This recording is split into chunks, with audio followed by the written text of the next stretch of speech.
அனைவருக்கும் என் நமஸ்காரங்கள். போன 13வது அத்தியாயத்தில் திருதராஷ்டிரன், காந்தாரி எல்லாரும் விதுரர் உள்பட வனத்துக்கு போனால் அங்கேயே தன்னுடைய சரீரத்தெல்லாம் விடுறதுக்காக தீர்மானிச்சுட்டா. இன்னொரு 4-5 நாளில் அவள் உயிரை விட்டுற போகிறா. நீ போய் அங்கே ஒன்றும் பண்ண போகிறதில்லப்பா, இது சர்வமும் பகவத் சங்கல்பம் அப்படின்னு சொல்லி நாரதரவாளெல்லாம் தர்மபுத்திராதிகளெல்லாம் சமாதானம் பண்ணினார் அப்படின்னு சொல்லி பார்த்தோம். அதுக்கப்புறமா இந்த 14வது அத்தியாயத்தில் என்ன சொல்லியிருக்காங்கிறத பார்க்கலாம். ஓம் நமோ பகவதே வாசுதேவாய. அத சதுர்தசோऽध्यायः. சூத உவாச. सम्प्रस्थिते द्वारकायां जिष्णौ बन्धुदिदृक्षया ज्ञातुं च पुण्यश्लोकस्य कृष्णस्य च विचेष्टितं व्यतीताः कतिचिन्मासाः तदा नायात्तथोऽर्जुनः ददर्श घोररूपाणि निमित्तानि कुरुद्वहः कालस्य च गतिं रौद्रां विपर्यस्तर्तु धर्मिणः पापीयसीं नृणां वार्तां क्रोधलोभानृतात्मनाम् जिह्मप्रायं व्यवहृतं साढ्यमिश्रं च सौहृदं पितृमातृसुहृद्भ्रातृ दम्पतीनां च कल्कणं निमित्तान्यत्यरिष्टानि काले त्वनुगते नृणां लोभाद्यधर्मप्रकृतिं दृष्टो वाचानुजं नृपः युधिष्ठिर उवाच सम्प्रेषितो द्वारकायां जिष्णुर्बन्धुदिदृक्षया ज्ञातुं च पुण्यश्लोकस्य कृष्णस्य च विचेष्टितम् गता सप्तादुना मासा भीमसेन तवानुजः नायाति कस्य वा हेतोः नाहं वेदेदमञ्जसा अपि देवर्षिणादिष्टः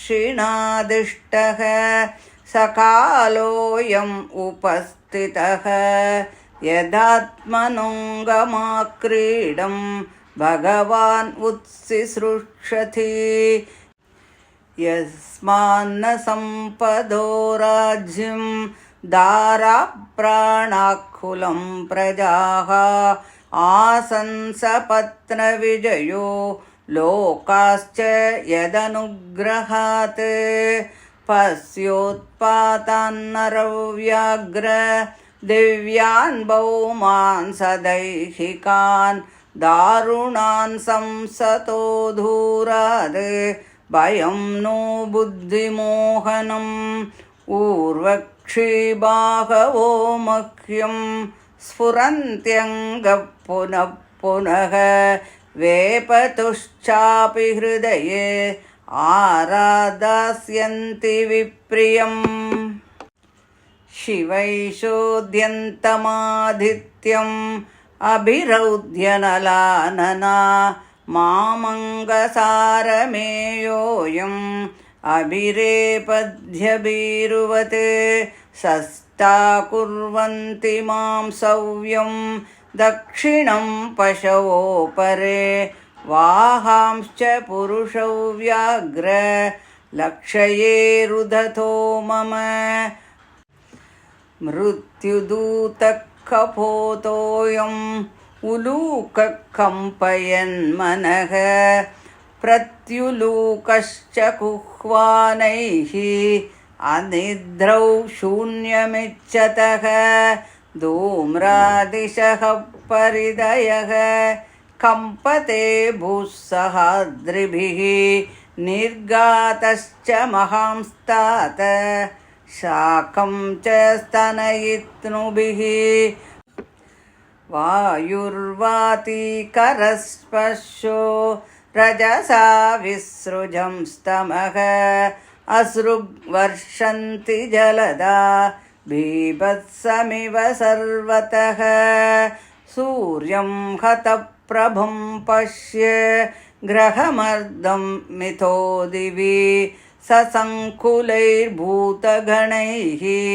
ज्वलिते इव रोदसी नद्यो नदाश्च क्षुभिताः सरांसि च मनांसि च न ज्वलत्यग्निराज्येन कालोऽयं किं विधास्यति न पिबन्ति स्तनं वत्सा न दुह्यन्ति च मातरः रुदन्ति अश्रुमुखा गावो न कृष्यन्ति ऋषभाव्रजे दैवतानि रुदन्तीव स्विद्यन्ति हि उच्छलन्ति च इमे जनपदा ग्रामाः पुरोध्या नाकराश्रमाः भ्रष्टश्रियो निरानन्दाः किमगं दर्शयन्ति नः मन्ययेतैर्महोत्पातैः नूनं भगवतः पदैः अनन्यपुरुषश्रीभिः हीना भूर्हतसौभगा इति चिन्तयतस्तस्य दृष्टारिष्टेन चेतसा राज्ञः प्रत्यागमद्ब्रह्मन् यदुपुर्याः कपिध्वजः तं पादयोर्निपतितम् अयथा पूर्वमातुरम् अधो वदनम् अबिन्दून् सृजन्तं नयनाब्जयोः विलोक्य उद्विग्नहृदयो विच्छायम् अनुजं नृपः पृच्छति स्म सुहृन्मध्ये संस्मरन्नारदेरितम् युधिष्ठिर उवाच कज्जित् आनर्तपुर्यां नः स्वजनाः सुखमासते मधुभोजदशार्हार्ह सात्वतान्दकवृष्णयः शूरो मातामहः कच्चित् स्वस्त्यास्ते वातमारिषः मातुलः सानुजः कच्चित् कुशल्यानखदुन्दुभिः सप्तस्वसारस्तत्पत्न्यो मातुलान्यः सहात्मजाः आसते सस्नुषाः क्षेमं देवकी प्रमुखा स्वयं कच्चिद् राजा आहुको जीवति असत्पुत्रोऽस्यश्चानुजः हृदीकः ससुतो अक्रूरो जयन्त गतसारणाः आसते कुशलं कच्चित् ये च शत्रुजिदादयः कज्जिदास्ते सुखं रामो भगवान् सात्वतां प्रभुः प्रत्युम्नः सर्ववृष्णीनां सुखमास्ते महारथः गम्भीररयो अनिरुद्धो वर्धते भगवानुत सुषेणश्चारुतेष्णश्च साम्बोजाम्बवती सुतः अन्ये च काष्णिप्रवराः सपुत्रा ऋषभादयः तथैवानुचराः शौरेः श्रुतदेवोद्धवादयः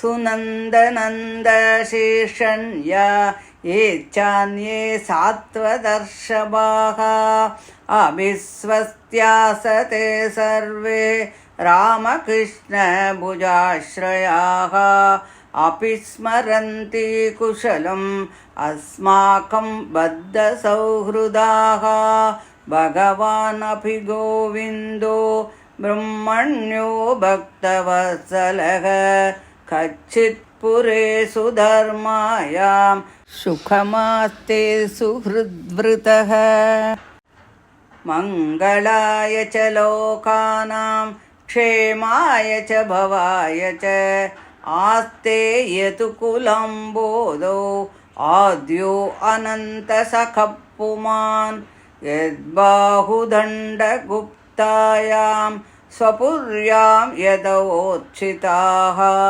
क्रीडन्ति परमानन्दं महापौरुषिका इव यत्पादशुश्रूषणमुख्यकर्मणा सत्यादयो द्व्यष्टसहस्रयोषितः निर्जित्य सङ्ख्ये धृतसांस्तदाशिषो हरन्ति वज्रायुधवल्लभोचिताः यद्बाहुदण्डाप्युदयानुजीविनो यदुप्रवीराह्यकुतो भयामुहुः अधिक्रमन्ति अङ्घ्रिभिः आकृतां बलात् सभां सुधर्मां सुरसत्तमोचिताम् कच्चित्तेनामयं तात भ्रष्टतेजा विभासि मे अलब्धमानो अपज्ञातः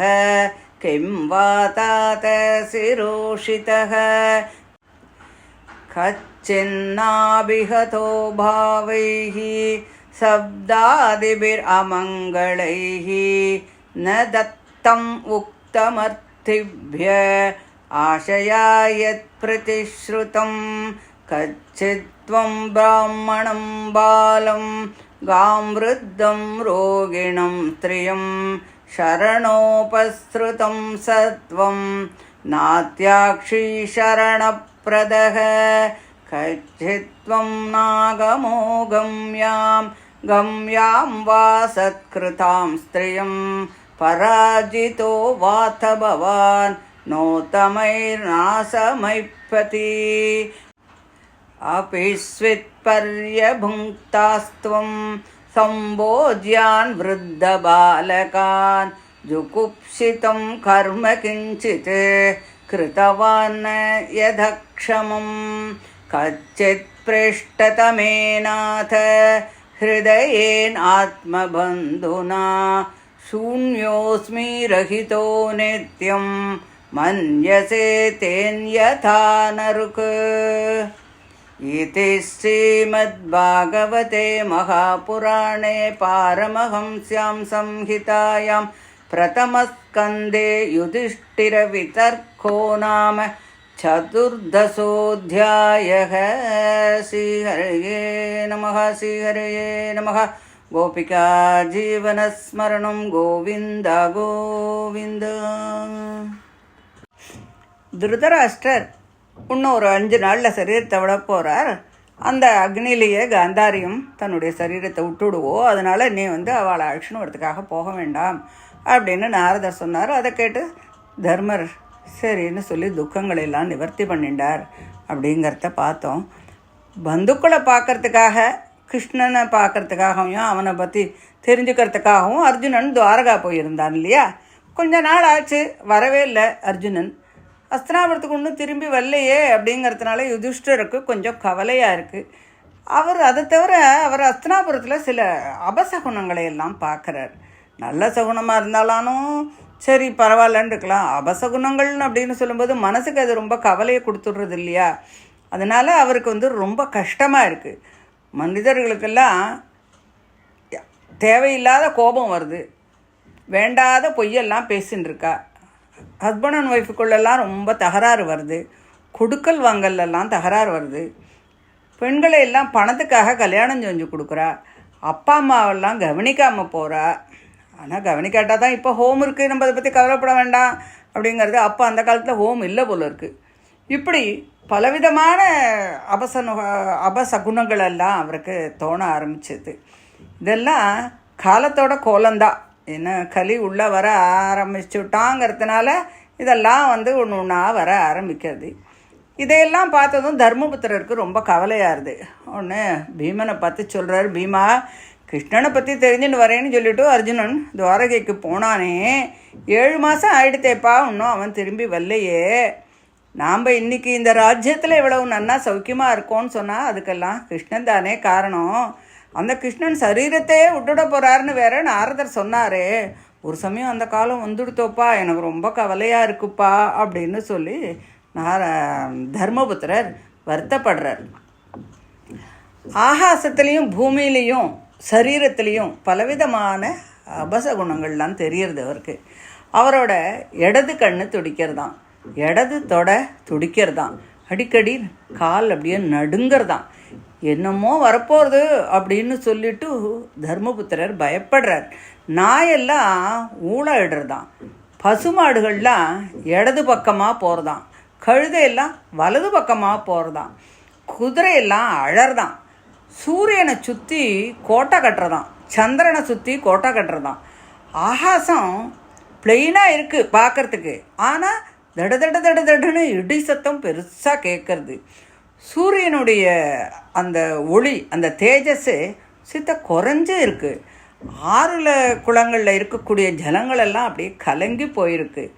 அது எப்படி அந்த ஜலங்கள்லாம் அப்படி கலங்கியிருக்கிறத பார்த்தா ஜனங்களோட மனசில் எத்தனை கலக்கம் இருக்கோ அது போல் இருக்கான் அந்த ஜலத்தெல்லாம் பார்த்தா. அம்மாக்களுக்கெல்லாம் குழந்தைக்கு பால் கொடுக்கறதுக்கு கூட பால் இல்லையாம். அந்த காலத்தில் தாய்க்கு பால் கொடுக்க பால் இல்லையே, இது ஒரு அபசகுணமாச்சுன்னு தர்மபுத்திரர் வருத்தப்பட்டார். ஆனால் இந்த காலத்தில் நமக்கு அதெல்லாம் தேவையே கிடையாது. நமக்கு டப்பாவாக எத்தனையோ வெரைட்டிஸ் இருக்குது.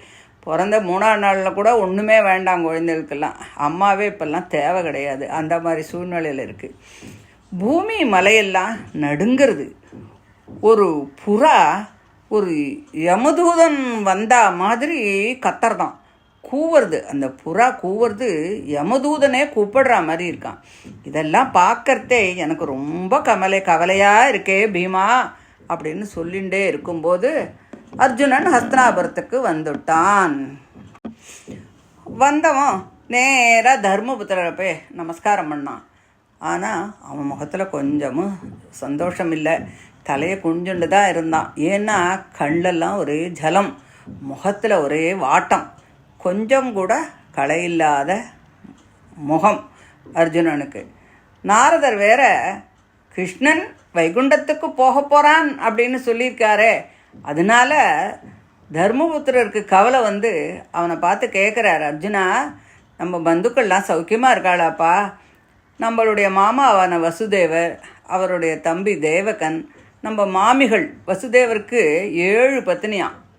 தேவகி, ஸ்ருத்தேவை, சாந்திதேவை, உபதேவை, ஸ்ரீதேவை, தேவரக்ஷிதை, சகதேவை, இப்படிலாம் 7 ஒய்ஃபாம் அவருக்கு. அந்த காலத்துலலாம் ஒரு தாரம்தான் இருக்கணுங்கிற கட்டுப்பாடெல்லாம் கிடையாது. ராஜாக்களுக்கு எல்லாமே நிறையா பேர் மனைவிகள்லாம் இருப்பா. அது மாதிரி அவருக்கு 7 மனைவியாம். அதை தவிர அவளுடைய நாட்டு பொங்கல்லாம் உக்ரசேனர், பலராமர், அக்ரூரர், ஜாம்பவதியோட புத்திரனான சாம்பன், உத்தவர், பிரத்யும்னன், அனிருத்தன், இப்படி ஒருத்தரையாக விசாரிக்கிறார். நம்மளே ஒருத்தர் வெளியூர்லேருந்து ஒருத்தர் ரொம்ப நாள் கழிச்சு வந்துடுனா அவள் சௌக்கியமாக, அத்தை சௌக்கியமாக, மாமா சௌக்கியமாக, குழந்தைகள் சௌக்கியமாக, மாட்டு பொங்கல்லாம் சௌக்கியமாக இருக்காளா, அவள் எந்த ஊரில் இருக்கா, என்ன படிக்கிறா, கல்யாணம் ஆச்சா இல்லையா, எனக்கு பத்திரிக்கையே போடல இல்லையா, இப்படிலாம் நம்ம விசாரிப்போம் இல்லையா. அந்த மாதிரி ஒருத்தரையாக விசாரிக்கிறார். லோகக்ஷேமத்துக்காகவே கிருஷ்ணன் அவதாரம் பண்ணினானே, அந்த கிருஷ்ணன் நன்னா இருக்கானா அப்படின்னு கேட்குறார். யாதவர்கள்லாம் சந்தோஷமாக இருக்கிறதுக்கு காரணமே அந்த கிருஷ்ணன் தானே, அந்த கிருஷ்ணன் சௌக்கியமாக இருக்கானா? நரகாசுரனுடைய அரண்மனையிலேருந்து 16,000 ஸ்திரீகளை கொண்டு வந்தானே, அந்த ஸ்திரீகளும் சத்யபாமா போன்ற பெண்களும் கிருஷ்ணனுக்கு நல்லா சிசுருஷையெல்லாம் பண்ணிட்டு எல்லாருமே சந்தோஷமாக இருக்காளா அந்த பெண்கள் எல்லாம்? அந்த பரமபுருஷனான கிருஷ்ணன் சௌக்கியமாக இருக்கானா? கிருஷ்ணன் சௌக்கியமா, கிருஷ்ணன் சௌக்கியமான்னு கேட்டுட்டே இருக்கான். அவருக்கு மனசுக்குள்ளே ஒரு கவலை, நாரதர் இப்படி சொல்லிட்டு போயிட்டாரே அப்படிங்கிற உள்ளுக்குள்ளே இருக்கிறதுனால திருப்பி அதை வந்து கேட்டுக்கிட்டே இருக்காராம் தர்மபுத்திரர். எல்லாம் கேட்டுட்டு அர்ஜுனா நீ எப்படி இருக்க அப்படின்னு அப்புறம்தான் வர்றாரு. ஏன்னா முதல் கவலை அவருக்கு கிருஷ்ணனை பற்றி. அதனால் அர்ஜுனா நீ எப்படிப்பா இருக்க, உன்னை பார்த்தா ரொம்ப வருத்தமாக இருக்க மாதிரி இருக்கே, உனக்கு ஏதானும் உடம்புல ஏதானும் ப்ராப்ளம் இருக்காப்பா, உனக்கு ஏதானும் ஜுரமா, தலைவலியா, வயத்த வலியா, ஏன்பா நீ இப்படி இருக்க, நீ போன இடத்துல உன்னை எல்லாரும் கௌரவமாக நடத்தினாளா இல்லையா, பந்துக்கள்லாம் உன்னை யாரானும் அவமானப்படுத்தினாளா, இல்லை மனசு வருத்தமாக ஆகக்கூடிய அளவுக்கு யாரானும் சில வார்த்தைகள் எல்லாம் ஒன்று பேசிட்டாளா, நீ அதனால் வருத்தப்படுறியா? இல்லை யாருக்கான எதையானு கொடுக்குறேன் அப்படின்னு சொல்லிட்டு கொடுக்க முடியாமல் போச்சே அப்படின்னு நினச்சிட்டு நீ வருத்தப்படுறியா? இல்லை உன்னை வந்து தங்கிட்ட உன்னை சரணடைஞ்சு என்ன காப்பாற்ற அர்ஜுனான்னு கேட்டு நீ அவளை காப்பாற்ற முடியாமல் போயிடுத்தா உன்னால்? இல்லை உனக்கு ஈக்குவலாக இல்லாத யாருக்கிட்டையான்னு நீ வர வழியில் தோற்று போயிட்டியா? இல்லை குழந்தைகளுக்கெல்லாம் சாப்பாடே கொடுக்காம நீ சாப்பிட்டுட்டியா? இல்லை விருந்தாளிகளையெல்லாம் கவனிக்காமல் இருந்துட்டியா அப்படின்னு இப்படி கேட்குறார். அதாவது இதெல்லாம் என்னென்னா எல்லோருமே பின்பற்ற வேண்டிய சில முக்கியமான விஷயங்கள். இதையெல்லாம் நாம் தானாக பலதை தெரிஞ்சுட்டா கூட சிலதெல்லாம் படித்தும் தெரிஞ்சுக்கலாம். இதெல்லாம் வெறும் கதைக்காக மட்டும் இல்லை, இதனால் இருக்கக்கூடிய பல நல்ல விஷயங்கள் எல்லாம் நம்ம தெரிஞ்சுக்கணும். நம்மளால் எவ்வளோ தூரம் முடியறதோ அவ்வளோ தூரம் நம்மளும் ஃபாலோ பண்ணணும். யாராக இருந்தாலும் சொன்னால் ஒரு வார்த்தையை காப்பாற்றணும், வந்தவாளுக்கு சாப்பாடு கொடுக்கணும், குழந்தைகளுக்கு முதல்ல சாப்பாடு கொடுக்கணும், வந்தவாள் யாரையும் நம்ம வார்த்தைகளெல்லாம் தவறாக பேசக்கூடாது, எல்லாரையும் நல்லா உபசரிக்கணும். இதெல்லாம் வந்து ஜென்ரலான விஷயங்கள் தான். இப்போ இதெல்லாம் தான் தர்மபுத்திரர் உனக்கு இதனாலெல்லாம் ஏதான பிரச்சனைகள் வந்துதான்னு சொல்லிட்டு அர்ஜுனனை கேட்குறார். இப்படி எதையான நீ வந்து அனுஷ்டிக்காமல் இருந்துட்டியா? நமக்கு ரொம்ப பிரியமான அந்தரங்கமான கிருஷ்ணனை விட்டு பிரிஞ்சோமே அப்படின்னுட்டு நீ வருத்தப்படுறியா அப்படின்னு. அதாவது அவர் என்ன நினச்சிட்டுருக்கார், துவாரகையிலேருந்து அர்ஜுனன் இங்கே வந்துட்டானே, அதனால் கிருஷ்ணன் துவாரகையில் இருக்கான், இவன் அர்ஜுனன் இங்கே வந்துட்டான், அவளோ 2 பேரும் ரொம்ப க்ளோஸு, அதனால் கிருஷ்ணனை விட்டுட்டு வந்துட்டோன்னு நினச்சிட்டு நீ வருத்தப்படுறியா? இல்லை இதை தவிர உனக்கு வேறு தானே உடம்பெல்லாம் ஒன்றும் இருக்கிறதுக்கு எந்த விதமான நியாயமுமே இல்லையே அர்ஜுனா, உனக்கு என்னப்பா கவலை, நீ ஏன் இப்படி முகம் வட்டமாக இருக்கேன்னு சொல்லிட்டு ஏன்னு சொல்லி ஒன்று 1000 காரணங்களை கேட்டு தர்மராஜன் ரொம்ப ரொம்ப ரொம்ப கவலையோடு கேட்டுட்டே இருக்கார் அப்படின்னு சொல்கிறதோட இந்த அத்தியாயம் முடியறது. இதை தொடர்ந்து அடுத்த ஆடியோவில் பார்க்கலாம். தேங்க்யூ.